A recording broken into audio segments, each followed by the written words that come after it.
দল হিসাবে সাধ্য এবং সামর্থ্যের সবটুকু নিয়ে নির্যাতিত পরিবারগুলোর পাশে দাঁড়িয়েছে আমরা বিএনপি পরিবার। যেসব মানুষরা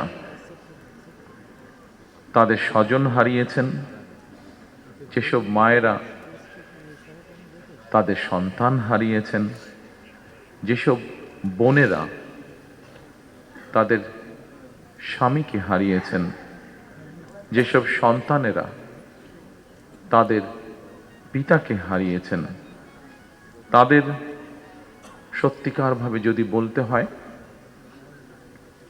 আসলে আপনাদেরকে সান্ত্বনা দেওয়ার মতন ভাষা বোধহয় আমাদের কাছে নেই।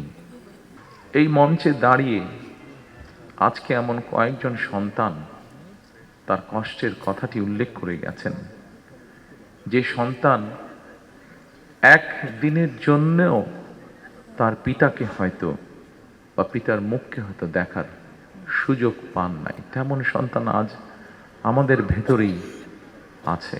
হয়তো বা একমাত্র আল্লাহ রাব্বুল আলামিন জানেন যে সন্তান তার পিতাকে না দেখার কষ্টের কথা এখানে বলে গিয়েছে, আমরা জানি না, একমাত্র রব্বুল আলামিন জানেন সেই সন্তান তার পিতাকে আবার কোনোদিন দেখবে কিনা।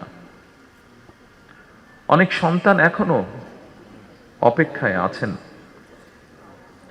অনেক সন্তান এখনো অপেক্ষায় আছে যে তাদের সেই গুম বা হারিয়ে যাওয়া, যেভাবে বলি গুম হয়ে যাওয়া পিতা হয়তো এখনো হঠাৎ করে তাদের দরজায় এসে করাঠে নাড়বে।